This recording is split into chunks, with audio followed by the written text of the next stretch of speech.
Hello everyone, welcome to commerce lectures. I am Neha. आज करेंगे हम क्लास 12 बिजनेस स्टडीज़ एंड आज का हमारा टॉपिक है स्टॉक एक्सचेंज। एंड गाइस, अगर आपको ये नोट्स चाहिए तो डिस्क्रिप्शन में लिंक मिल जाएगा, वहाँ से आप नोट्स डाउनलोड कर सकते हैं। सो स्टॉक एक्सचेंज क्या चीज़ है? It is an institution providing platform for buying and selling of securities. यानी इस स्टॉक एक्सचेंज की वजह से हम क्या कर सकते हैं? Buying and selling of securities. यहाँ पर सिक्योरिटीज़ को, शेयर्स को ख़रीदा जा सकता है और बेचा भी जा सकता है। एक ऐसा प्लेटफॉर्म, एक ऐसी जगह हमें देता है ये स्टॉक एक्सचेंज। बुक में देखो लैंग्वेज में क्या लिखा हुआ है। एन ऑर्गेनाइजेशन और body of individuals weather incorporated और not.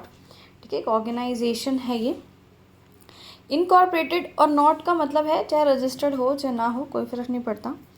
established for the purpose of assisting, regulating and controlling of business in buying, selling and deal in securities। ये हमें assist यानी हेल्प करता है, रूल्स एंड रेगुलेशन देखता है और सब कुछ कंट्रोल करता है। क्या चीज़ को? Buying, selling and dealing in securities, यानी सिक्योरिटीज़ का ख़रीदना, उनका बेचना, उनमें कुछ भी उनसे रिलेटेड जो है कोई भी ट्रांजैक्शन हो रही है तो वो स्टॉक एक्सचेंज के थ्रू ही होती है।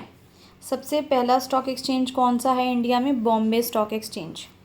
आगे बढ़ते हैं।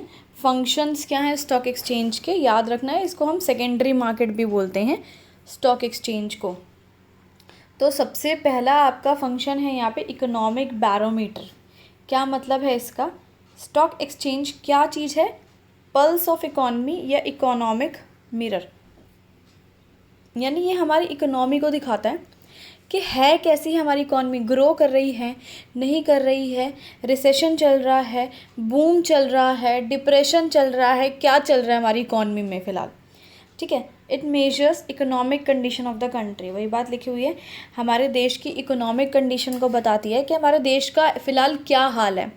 ठीक है, हमारे शेयर मार्केट के क्या हाल हैं। अब देखो क्या होगा अगर प्राइस ऑफ शेयर्स, यानी स्टॉक एक्सचेंज में शेयर्स के प्राइसेस राइज हो रहे हैं, बड़े हो रहे हैं, बढ़ रहे हैं, तो हम क्या समझेंगे कि इकॉनमी में बूम आ रखा है। लेकिन अगर शेयर्स के प्राइसेस जो है गिरते जा रहे हैं, फॉल यानी गिरना, कम होना, तो हमें क्या समझ में आएगा कि रिसेशन चल रहा है। तो हमारी इकॉनमी कैसी है फ़िलहाल, ये हमें पता लगता है स्टॉक एक्सचेंज के थ्रू, शेयर्स, सिक्योरिटीज़ के थ्रू, उनके प्राइस के थ्रू। चलो आगे बढ़ते हैं। नेक्स्ट पॉइंट है प्राइसिंग ऑफ सिक्योरिटीज़। इसका क्या मतलब है? Prices of securities are fixed by demand and supply forces. Stock exchange में ये जो सिक्योरिटीज़ होती हैं इनका प्राइस भी डिसाइड किया जाता है। कैसे डिसाइड किया जाता है? Demand and supply forces. यानी जिस भी सिक्योरिटी या शेयर की बहुत ज़्यादा डिमांड होगी और सप्लाई कम होगी, उसके प्राइसेस बढ़ जाएंगे। और किसी भी शेयर्स या सिक्योरिटी की जो है डिमांड नहीं होगी बिल्कुल भी, तो उसके प्राइसेस घट जाएंगे।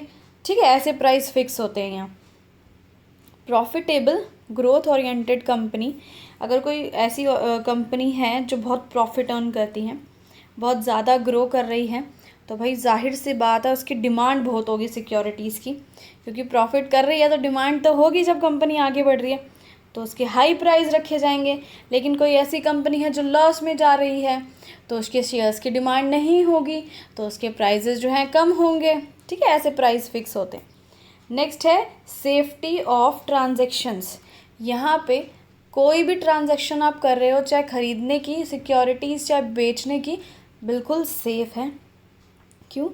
Only listed company securities are traded in stock exchange. यानी स्टॉक एक्सचेंज की अगर बात की जाए तो यहाँ हर कोई कंपनी अपनी सिक्योरिटीज़ नहीं बेच सकती है, सिर्फ लिस्टेड कंपनीज बेच सकती हैं। ठीक है, और कंपनी जो है लिस्टेड कब होती है स्टॉक एक्सचेंज में, कब उनका नाम रजिस्टर्ड होता है स्टॉक एक्सचेंज में? जब उनका प्रॉपर वेरिफिकेशन हो जाता है कि भाई हाँ सही है ये साउंडनेस, यानी तब ठीक ठाक प्रॉफिट कमा रही है, फाइनेंशियली अच्छी है, नॉन फाइनेंशियल एसेट्स कैसे हैं, ये सभी चीज़ें अच्छे से पहले वेरीफाई करते हैं, चेक करते हैं, तभी कंपनी का नाम जो है स्टॉक एक्सचेंज में लिस्ट होता है। Government also strictly regulate and govern the stock exchange. साथ में गवर्नमेंट भी जो है बहुत नज़र रखती है, रूल्स एंड रेगुलेशन बनाती रहती है स्टॉक एक्सचेंज के लिए। It also insures the safety in dealing with stock exchange. और जो है गवर्नमेंट जो है सेफ ट्रांजेक्शन्स हो, जितनी भी हो सारी सेफ डीलिंग्स हो, इस चीज़ का भी ध्यान रखती है। आगे बढ़ते हैं। नेक्स्ट है कंट्रीब्यूट्स टू इकोनॉमिक ग्रोथ। अब स्टॉक एक्सचेंज जो है वो हमारी इकोनॉमी को ग्रो करने में, आगे बढ़ने में मदद करता है। कैसे करता है? In stock exchange various companies securities are bought and sold. सबको पता है कि स्टॉक एक्सचेंज में क्या होता है, सिक्योरिटीज़ बेची और ख़रीदी जाती हैं बहुत सारी कंपनीज़ की। So the process of disinvestment and re investment helps to invest in most productive investment proposal. So हम क्या कर सकते हैं, डिसइन्वेस्टमेंट भी कर सकते हैं, यानी ज़रूरत पड़ने पे अपना पैसा निकलवा भी सकते हैं, और री इन्वेस्ट यानी ज़्यादा पैसे होने पे दोबारा पैसा इन्वेस्ट भी कर सकते हैं स्टॉक एक्सचेंज में। ठीक है, तो इसकी वजह से क्या होता है, मोस्ट प्रोडक्टिव इन्वेस्टमेंट में हम पैसा लगा सकते हैं, यानी हम ऐसी कंपनी में पैसा लगा सकते हैं जो बहुत अच्छा प्रॉफिट कमा रही है, हमारे देश का जीडीपी बढ़ा रही है ना। इससे क्या होगा, कैपिटल फॉर्मेशन होगी। अब कोई कंपनी बहुत अच्छा प्रॉफिट कमा रही है, बहुत आगे बढ़ रही है, अच्छा से प्रोडक्शन कर रही है, तो एसेट्स बना रही है, तो कैपिटल फॉर्मेशन होगा ही, और कैपिटल फॉर्मेशन होगा तो हमारी इकॉनमी ग्रो करेगी, है ना। चलो आगे बढ़ते हैं। नेक्स्ट है spreading the equity cult. Equity cult का क्या मतलब है, मतलब एडुकेशन देना अपने इन्वेस्टर्स को। ठीक है, तो स्टॉक एक्सचेंज जो है प्रॉपर एडुकेट भी करता है अपने इन्वेस्टर्स को। एडुकेशन से मतलब डिग्रियां नहीं दे रहा है बीकॉम BA BCom वाली, मतलब सिक्योरिटीज़ में डील कैसे करना है ये सब के रिगार्डिंग जो है एडुकेशन और नॉलेज देते हैं। It encourages people to invest in ownership securities by regulating new issues, better trading practices and educating people about the investment। यानी क्या करता है, लोगों को एडुकेट करता है कि कैसे इन्वेस्टमेंट करनी है, कैसे नहीं करनी है। नए नए जो है इश्यूज़ जो होते हैं, यानी नई सिक्योरिटीज़ इशू होती हैं, उनके रूल्स एंड रेगुलेशन उनके लिए डिसाइड करता है। अच्छे से अच्छी ट्रेडिंग प्रैक्टिसेस करता है ताकि किसी के साथ फ्रॉड ना हो पाए। नेक्स्ट देखते हैं, प्रोवाइड स्कोप फॉर स्पेक्यूलेशन। यहाँ पे हम स्पेक्यूलेशन भी कर सकते हैं। To ensure liquidity and demand of securities, stock exchange permits certain degree of speculation of securities.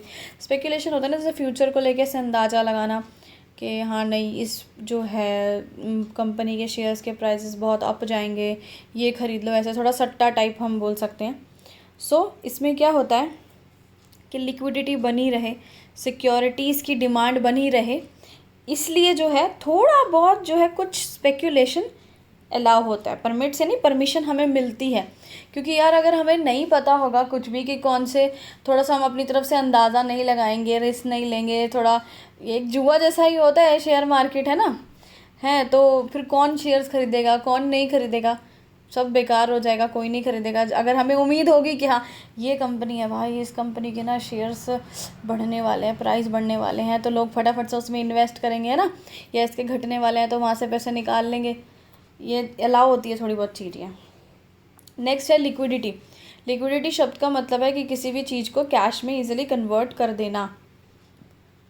तो देखो क्या लिखा है, stock exchange provide market for sale and purchase of securities. वही बात है कि स्टॉक मार्केट में हम जो है सिक्योरिटीज़ ख़रीद भी सकते हैं और बेच भी सकते हैं। सो अगर कोई इन्वेस्टर है can convert their investment into cash, उसको पैसे की ज़रूरत है तो वो कैश में अपनी इन्वेस्टमेंट बदल सकता है, यानी अपने शेयर्स बेच सकता है। ठीक है, यानी जब भी उसको पैसे की ज़रूरत महसूस होगी तो वो अपने शेयर्स और सिक्योरिटीज़ बेच देगा, कैश ले लेगा, और जब उसके पास ज़्यादा पैसे होंगे तो वो री इन्वेस्ट कर देगा। री इन्वेस्ट मतलब दोबारा इन्वेस्ट कर देगा जब उसके पास कैश या पैसे आ जाएंगे। तो इस तरह से लिक्विडिटी प्रोवाइड करता है ना, कि जब मर्ज़ी खरीदो जब मर्ज़ी बेचो। नेक्स्ट है बेटर एलोकेशन ऑफ कैपिटल, यानी हम जो है स्टॉक एक्सचेंज के थ्रू बहुत अच्छे से कैपिटल यानी फंड्स का यूज़ कर सकते हैं। Share prices of profit making companies high and actively traded. अब सबको पता है अगर कोई कंपनी है वो बहुत प्रॉफिट कमा रही है तो उसके शेयर्स के प्राइसेस बहुत ज़्यादा होंगे, हाई होंगे, और एक्टिवली ट्रेडेड का मतलब है बार बार खरीदे बेचे जाएंगे, है ना, लोग उनमें बार बार पैसा इन्वेस्ट करेंगे। सो कंपनीज़ जो हैं, जो अच्छी हैं, बहुत प्रॉफिट अर्न कर रही हैं, वो आराम से फंड्स रेज कर सकती है स्टॉक मार्केट से, कोई प्रॉब्लम नहीं, कोई दिक्कत नहीं, पैसा आराम से मिल जाएगा। In this way stock exchange facilitates allocation of investors funds to profitable channel. So इस वजह से क्या होगा, जो कंपनीज होगी वो इन्वेस्टर्स के फंड्स यानी हम लोगों के फंड्स को, हम लोगों के पैसे को प्रॉफिटेबल जगह बहुत अच्छे से यूज़ कर पाएगी, क्योंकि उनको आसानी से पैसा अवेलेबल हो जाएगा। नेक्स्ट और लास्ट पॉइंट है promotes the habit of savings and investment. यानी जो स्टॉक एक्सचेंज है वो हमें आदत डालने की कोशिश करती है कि हम पैसा सेव करें और पैसा इन्वेस्ट करें। कैसे? Stock market offers attractive opportunities of investment in various securities. Stock market क्या करती है, हमें बहुत सारी अपॉर्चुनिटीज़ दिखाती है, यहाँ पैसा इन्वेस्ट करो, वहाँ पैसा इन्वेस्ट करो, इसको पैसा डबल हो जाएंगे, इसके ट्रिपल हो जाएंगे, इसके शेयर्स प्राइसेस ऐसे बढ़ जाएंगे, वैसे बढ़ जाएंगे।